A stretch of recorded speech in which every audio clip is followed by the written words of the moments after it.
नमस्कार दोस्तों। क्या आपने कभी सोचा है कि एक ही दिन, एक ही समय जन्म लेने पर भी सबके कर्म और भाग्य अलग अलग क्यों होते हैं? आइए जानते हैं एक छोटी सी कहानी से। एक बार एक राजा ने विद्वान ज्योतिषियों की सभा बुलाकर प्रश्न किया कि मेरे जन्म पत्रिका के अनुसार मेरे राजा बनने का योग था और मैं राजा बना, किंतु उसी घड़ी मुहूर्त में अनेक लोगों ने जन्म लिया होगा लेकिन वो राजा नहीं बन सके। आखिर क्यों? इसका क्या कारण है? राजा के इस प्रश्न से सभी विद्वान निरुत्तर हो गए। तभी अचानक एक वृद्ध खड़े हुए और बोले, महाराज, आपको यहाँ से कुछ दूर घने जंगल में एक महात्मा मिलेंगे। उनसे आपको इस प्रश्न का उत्तर मिल सकता है। अगले दिन राजा जंगल की तरफ चल दिए और वे उस महात्मा के पास पहुंचे। वहां पहुंचकर राजा ने देखा कि महात्मा आग के ढेर के पास बैठे अंगार खाने में व्यस्त थे।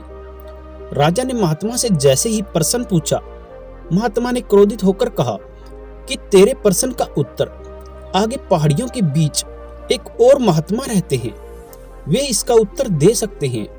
मेरे पास इसका उत्तर नहीं है। अब राजा की जिज्ञासा और भी बढ़ गई। इसके बाद राजा बड़ी मुश्किलों से पहाड़ी रास्ता पार करके वे दूसरे महात्मा के पास पहुंचे। लेकिन वहां पहुंचकर राजा ने जो दृश्य देखा उसे देखकर वह हक्का बक्का रह गया, क्योंकि दृश्य ही कुछ ऐसा था। वे महात्मा अपना ही मांस चिमटे से नोच नोच कर खा रहे थे। राजा ने जब उनसे वो प्रश्न पूछा तब महात्मा ने राजा को डांटते हुए कहा कि मैं भूख से बेचैन हूँ, मेरे पास समय नहीं है। आगे एक आदिवासी गांव में एक बच्चा जन्म लेने वाला है जो कुछ ही देर तक जिंदा रहेगा। वह बालक तेरे प्रश्न का उत्तर दे सकता है। इससे राजा बड़ा बेचैन हुआ कि बड़ी अजब पहेली बन गया है मेरा प्रश्न तो।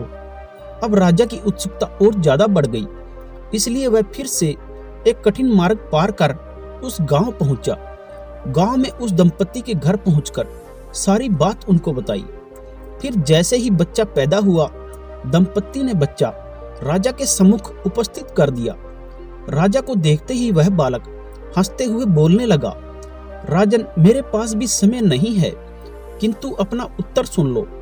7 जन्म पहले तुम, मैं और वो दोनों महात्मा, हम चारों भाई थे और राजकुमार थे। एक बार शिकार खेलते खेलते हम जंगल में 3 दिन तक भूखे प्यासे भटकते रहे। अचानक हम चारों भाइयों को आटे की एक पोटली मिली। हमने उसकी 4 रोटियां सेकी, फिर अपनी अपनी रोटी लेकर खाने बैठे ही थे कि एक भूख प्यास से तड़पते हुए महात्मा वहां आ गए और उन्होंने अंगार खाने वाले भैया से कहा कि बेटा, मैं 10 दिन से भूखा हूँ, इसलिए अपनी रोटी में से मुझे भी कुछ दे दो। मुझ पर दया करो, जिससे मेरा भी जीवन बच जाए। इतना सुनते ही भैया भड़क उठे और बोले, ये रोटी तुम्हें दे दूंगा तो मैं क्या आग खाऊंगा? चलो भागो यहाँ से। फिर वे महात्मा मांस खाने वाले भैया के पास आए और उनसे भी खाने के लिए रोटी मांगी, किंतु उन भैया ने भी महात्मा से गुस्से में आकर कहा कि बड़ी मुश्किल से प्राप्त ये रोटी मैं तुम्हें दे दूंगा तो मैं क्या अपना मांस नोचकर खाऊंगा?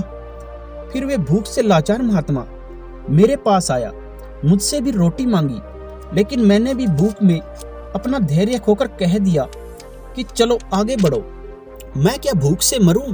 आखिर में वे महात्मा अंतिम आशा लिए आपके पास आए और आपसे दया की याचना की और आपने उस महात्मा पर दया करते हुए खुशी खुशी अपनी रोटी में से आधी रोटी आदर सहित उन्हें दे दी। रोटी पाकर महात्मा बहुत खुश हुए और बोले, तुम्हारा भविष्य तुम्हारे कर्म और व्यवहार से फलेगा। बालक ने कहा, इस प्रकार उस घटना के आधार पर हम अपना अपना भोग रहे हैं। इसके बाद वो बालक मर गया। दोस्तों, पृथ्वी पर एक समय में अनेकों फल फूल खिलते हैं, किंतु सबके रूप, गुण, आकार, प्रकार और सुगंध भिन्न भिन्न होते हैं। राजा ने माना कि शास्त्र भी 3 प्रकार के होते हैं, ज्योतिष शास्त्र, कर्तव्य शास्त्र और व्यवहार शास्त्र। हर इंसान अपना किया, दिया और लिया ही पाते हैं और यही जीवन है।